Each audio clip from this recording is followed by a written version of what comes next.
Hi guys, ಎಲ್ರಿಗೂ welcome back to my YouTube channel. ಇವತ್ತು ವಿಷಯ ಏನಂದರೆ, ನಾಳೆ ವೈಕುಂಠ ಏಕಾದಶಿ ಅಂತೆ. ನನಗೂ ಗೊತ್ತಿರಲಿಲ್ಲ, ರೀಲ್ಸಲ್ಲಿ ನೋಡಿದ್ದೆ ನಾನು. ನಮ್ಮ ಮನೇಲಿ ಹೇಳಿದ್ರು. ಸೊ ನಾಳೆ ಚೆನ್ನಾಗಿ ಪೂಜೆ ಮಾಡೋಣ ಅಂತ ಹೇಳ್ಬಿಟ್ಟು ನಮ್ಮ ಮನೇಲಿ ಫೋಟೋ ಇರಲಿಲ್ಲ ಗೈಸ್, ವೆಂಕಟೇಶ್ವರ ಸ್ವಾಮಿದು. ಹಂಗೆ ಫೋಟೋ ತೊಗೊಂಡು ಬಿಕಾಸ್ ಹಂಗೆ ಹೂವು ತರಬೇಕು, ಯಾಕಂದರೆ ಬೆಳಗ್ಗೆ ಮುಂಜಾನೆ ಪೂಜೆ ಮಾಡಬೇಕು, ಅಷ್ಟರಲ್ಲಿ ಹೂ ಬಿಟ್ಟಿರಲ್ಲ ಗಿಡದಲ್ಲಿ. ಸೊ ಬಿಡಿ ಹೂವು ಎಲ್ಲ ತೊಗೊಂಡು ಫೋಟೋ ತೊಗೊಂಡು ಬರಬೇಕು. ಬನ್ನಿ ಹೋಗೋಣ. ಎಸ್, ನಾನು ಹೇಳಿದ್ದೆ ತಂದಿರೋದು. ನನಗೆ ಆಗ ಫ್ಲ್ಯಾಶ್ ಆಯಿತು. 1 kg ಅಕ್ಕಿಗೆ 55 ರುಪೀಸು, ಬಟ್ 1/4 kg ಜೀರಿಗೆಗೆ 100 ರುಪೀಸ್. ಮೈ ಗಾಡ್. ಹಾಯ್ ಗಾಯ್ಸ್, ಈಗಾಗಲೇ ನೋಡಿದ್ದೀರಾ ನಾನು ಏನು ಬ್ಲಾಗ್ ಮಾಡ್ತಾಯಿದ್ದೀನಿ ಇವತ್ತು ಅಂತ ತಮ್ನೇಲಲ್ಲಿ. ನಾಳೆ ವೈಕುಂಠ ಏಕಾದಶಿ ಇರೋದ್ರಿಂದ ಇವತ್ತು ಸ್ವಲ್ಪ ಪರ್ಚೇಸ್ ಮಾಡೋಕ್ಕೆ ಹೋಗಬೇಕು. ಬಿಫೋರ್ ದಟ್ ಇವತ್ತು ಮಂಡೇ, ನಮಗೆ ವಾರದ ದಿನ, ಅದರಿಂದ ಮನೆಯಲ್ಲಿ ಪೂಜೆ ಮಾಡ್ಕೋಬೇಕು. ಅದಕ್ಕೂ ಮುಂಚೆ ಹೂವೆಲ್ಲ ಬಿಡಿಸ್ಕೊತಾ ಇದ್ದೀನಿ, ಎಲ್ಲ ರೆಡಿ ಮಾಡ್ಕೊಂಡಿದ್ದೀನಿ. ಪೂಜೆ ಮಾಡಬೇಕು. ಪೂಜೆ ಮಾಡೋಕ್ಕೂ ಮುಂಚೆ ನಾನು ರಂಗೋಲಿ ಹಾಕಿಬಿಟ್ಟು ಹೂವಿನಲ್ಲಿ ಎಲ್ಲ ಡೆಕೋರೇಷನ್ ಮಾಡ್ತೀನಿ ಗೈಸ್. ನನಗೆ ತುಂಬ ಇಷ್ಟ ಹೂವಿನಲ್ಲಿ ಡೆಕೋರೇಷನ್ ಮಾಡೋದು, ರಂಗೋಲಿ ಹಾಕೋದು ಎಲ್ಲ. ಹಾಗೆ ಈ ಪೂಜಾ ಡೋರು, ಹಾಗೆ ಮೇಯ್ನ್ ಡೋರು ಎಲ್ಲ, ಅದಕ್ಕೆಲ್ಲ ನಾವೇನು ತೋರಣ ಹಾಕ್ತೀವಿ ಅದನ್ನೆಲ್ಲ ಒಂದು 3-4 ತಂದಿಟ್ಕೊಂಡಿದ್ದೀನಿ ಡೆಕೋರೇಷನ್ ಮಾಡೋಕ್ಕೆ. ಹಬ್ಬಗಳ ಟೈಮಲ್ಲಿ ಚೆನ್ನಾಗಿರುತ್ತೆ ಅಂತ. ನಮ್ಮ ಮನೇಲಿ ಬೈತಾ ಇರ್ತಾರೆ, ಏನಕ್ಕೆ ಇಷ್ಟೊಂದು ತರ್ತೀಯ ಅಂತ. ಹಾಗೆ ಎಲ್ಲ ಪೂಜೆ ಎಲ್ಲ ಆಗಿಬಿಟ್ಟು ಟೌನ್ ಕಡೆ ಹೊರಟ್ವಿ. Aunty video ಮಾಡ್ಕೋಬೋದಾ?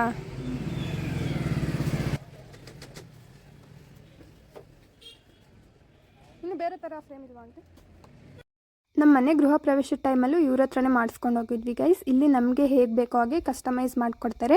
ಇವ್ರ ಹತ್ರನೂ ಫ್ರೇಮ್ಸ್ ಇರುತ್ತೆ ರೆಡಿ ಇರೋದು, ಅದನ್ನು ತೊಗೋಬೋದು. ನಂಗೆ ಹೇಗೆ ಬೇಕೋ ಹಾಗೆ ಡಿಸೈನ್ ಮಾಡಿಸ್ಕೊಳ್ಳೋಣ ಅಂತಿದ್ದೀನಿ.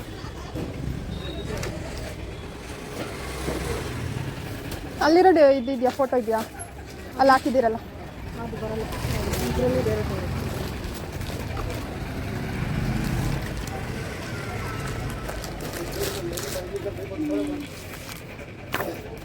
ಚೆನ್ನಾಗಿ. ಗೈಸ್, ಈಗ ಅವರು ಫೋಟೋಸ್ ಕೊಟ್ಟಿದ್ದಾರೆ. ನಾನು ಇದರಲ್ಲಿ ಒಂದು ಸೆಲೆಕ್ಟ್ ಮಾಡ್ಕೋಬೇಕು. ಅದರಲ್ಲಿ ಒಂದು ತುಂಬ ಚೆನ್ನಾಗಿ ಕಾಣ್ತಾ ಇತ್ತು ಎಲಿಗ್ಯಾಂಟಾಗಿ, ಅದನ್ನು ಸೆಲೆಕ್ಟ್ ಮಾಡಿ ಕೊಟ್ಟೆ. ಅವರು ಫ್ರೇಮ್ ಮಾಡಿಕೊಡ್ತಾ ಇದ್ದಾರೆ. ನಾನು ಇದೇ ಫಸ್ಟ್ ಟೈಮ್ ನೋಡ್ತಾ ಇರೋದು ಫ್ರೇಮ್ ಹೇಗೆ ಮಾಡ್ತಾರೆ, ಗ್ಲಾಸಲ್ಲಿ ಹೇಗೆ ಫಿಟ್ ಮಾಡ್ತಾರೆ ಅಂತ. ಆ್ಯಂಡ್ ಇನ್ನೊಂದು ಗೈಸ್, ಈ ಏಕಾದಶಿ ಬಂದು ತಿಂಗಳಿಗೆ 2 ಅಂತೆ, ವರ್ಷಕ್ಕೆ 24 ಏಕಾದಶಿ ಬರುತ್ತೆ. ಅದರಲ್ಲಿ ವೈಕುಂಠ ಏಕಾದಶಿ ತುಂಬ ಜನ ಆಚರಿಸ್ತಾರೆ. ಹಾಗೆ ದೇವಸ್ಥಾನಗಳಲ್ಲೆಲ್ಲ ತುಂಬ ಗ್ರ್ಯಾಂಡಾಗಿ ಮಾಡ್ತಾರೆ. ಇವತ್ತಿನ ದಿನ ಉಪವಾಸ ಇದ್ದು ಫುಲ್ ಡೇ ಉಪವಾಸ ಇದ್ದರೆ ಮೋಕ್ಷ ಸಿಗುತ್ತೆ ಅಂತ ಹೇಳ್ತಾರೆ. ಆ ಸ್ವಾಮಿ ಆಶೀರ್ವಾದ ಕೂಡ ಸಿಗುತ್ತೆ. ನೀವು ನೋಡಿದ್ದೀರಾ ನಮ್ಮ ಬ್ಲಾಗು? ನಂಗೆ ನಿಜ ಮರ್ತಾಗಿತ್ತು, ನೀವು ಹೇಳಿದ್ಮೇಲೆ ನಾನು ವೀಡಿಯೋ ಆನ್ ಮಾಡಿದ್ದು. ನಾನು ಫೋನ್ಪೇ ಮಾಡೋಕ್ಕೆ ಫೋನ್ ತೆಗ್ದಿದ್ದೆ. ಆಯಿತು ಬಿಡ್ರಿ, ಹಾಕಲ್ಲ. ನಿಜ ಹಾಕ್ತೀನಿ. ನಾವು ತೋಟದಲ್ಲಿರೋದ್ರಿಂದ ಪೆಟ್ರೋಲ್ ಸ್ಟಾಕ್ ಇರಬೇಕು ಗೈಸ್, ಅದಕ್ಕೆ ಹಾಕ್ಸ್ಕೊತಾ ಇದ್ದೀವಿ. ಯಾವ ಫೋಟೋ ಅಂತ ನಿಮಗಿನ್ನೂ ಗೊತ್ತಿಲ್ಲ. ಅದು ಗೊತ್ತು, ನಾನು 2 ಫೋಟೋ ಕಳಿಸಿದ್ದೆ ಅವಳಿಗೆ. ಯಾವ್ದು ಇರ್ಬೋದು ಹೇಳ್ರಿ ನೋಡೋದು. ಗೊತ್ತಿಲ್ಲ ಗೈಸ್ ನಾನು ಯಾವ್ದು ಮಾಡಿಸ್ಕೊಂಬಂದಿದ್ದೀನಿ ಅಂತ. ಅವಳಿಗೆ 2 ಫೋಟೋ ಕಳಿಸಿದ್ದೆ. ನನ್ನ ಟೈಮ್ಗೆ ಅವಳು ಹೇಳಿಲ್ಲ, ನಾನೇ ಒಂದು ಸೆಲೆಕ್ಟ್ ಮಾಡಿ ಮಾಡಿಸ್ಕೊಂಬಂದಿದ್ದೀನಿ. ಯಾವುದು ಅಂತ ಫಸ್ಟಾ ಸೆಕೆಂಡ್? ನಾನು ನಿನ್ನ ಸೆಲೆಕ್ಷನ್ ಸೆಕೆಂಡ್ ಅನ್ಸುತ್ತೆ, ಬಟ್ ಫಸ್ಟ್ ತಂದಿರ್ತೀಯ. ಹಂಗ ಅವಳು ಗೊತ್ತರ್ಸ ಯಾವ್ದು ತಂದಿರ್ತೀನಿ ಹೇಳಿ.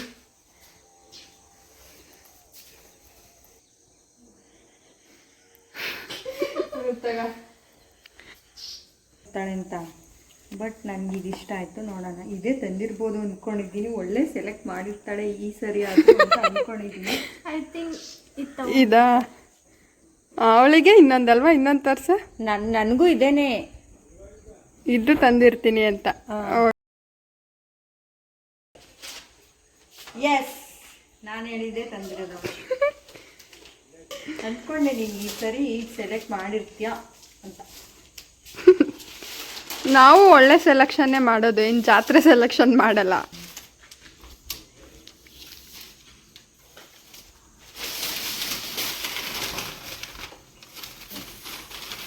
ಯಾವುದು ಚೆನ್ನಾಗಿದೆಯಾ? ಹೆಂಗೆ ನಮ್ಮ ಸೆಲೆಕ್ಷನ್? ಅಲ್ಲಿ ಇದ್ದಿದ್ದು ಕೊಡ್ಲಿಲ್ವಾ? ಬೇರೆ ಹಾಕ್ಬಿಟ್ಟು ಕೊಟ್ರಾ? ಅಲ್ಲಿರೋದು ತೋರಿಸಿದ್ರು ನನಗೆ ಇಷ್ಟ ಆಗಲಿಲ್ಲ. ಮಾಡಿಕೊಡ್ರಿ ಅಂತ ಹೇಳ್ದೆ, ಮಾಡಿಕೊಟ್ರು. ಪರವಾಗಿಲ್ಲ ಪರವಾಗಿಲ್ಲ, ಸ್ವಲ್ಪ ತಲೆ ಸೂಪರ್ ಆಗೈತಾ? ಮಜು ಮಸ್ತಿ ಮಾಡ್ತಾ ಇದ್ದ. ನಮ್ಮ ಮನೆಯಲ್ಲಿ ಆರಾಮಾಗಿ ಕುತ್ಕೊಳ್ಳೋ ವ್ಯಕ್ತಿಗಳಂದ್ರೆ ನಮ್ಮ ಮನೆಗಿರೋ 2 ಬೆಕ್ಕುಗಳು ಗೈಸ್. ಇನ್ನೊಂದೇನು ಗೊತ್ತಾ, ಮದ್ಗಿರಿಲಿ ಯಾರೋ ಕೇಳಿದ್ರು ನೀವು 4 ಜನನು ಬ್ಲಾಗ್ ಮಾಡ್ತೀರಲ್ವ ಅಂತ. ಯಾರು ಹೇಳ್ರಿ ನೋಡೋಣ. ಅದೇ ತರಕಾರಿ ರಾಜೇಶ್ ನೀವು ಅಜ್ಜಿಗೆ ಪ್ರ್ಯಾಂಕ್ ಮಾಡಿದ್ದು ನೋಡಿದೆ, ಸಖತ್ತಾಗಿತ್ತು ಅಂತಿದ್ರು ಗೈಸ್.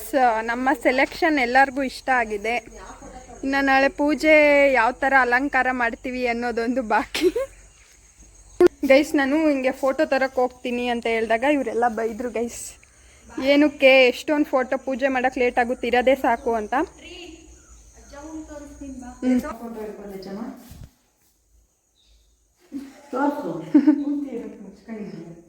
ತೋರ್ಸೆ ಅಜ್ಜಿಗೇನು ಗೊತ್ತು. ಚೆನ್ನಾಗೈತೇನೆ ಅಜ್ಜಿ?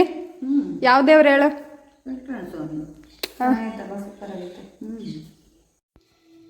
ಸೊ ಗೈಸ್, ಅಂದರೆ ಟೌನಿಗೆ ಹೋಗಿದ್ನಲ್ಲ, ನಾಳೆ ಪೂಜೆಗೆ ಏನೇನು ಬೇಕು ಎಲ್ಲ ತೊಗೊಂಬಂದೆ. ಮೇಯ್ನು ಬೇಕಾಗಿದ್ದು ಹೂವು ಮಿಕ್ಸ್ ತೊಗೊಂಬಂದೆ.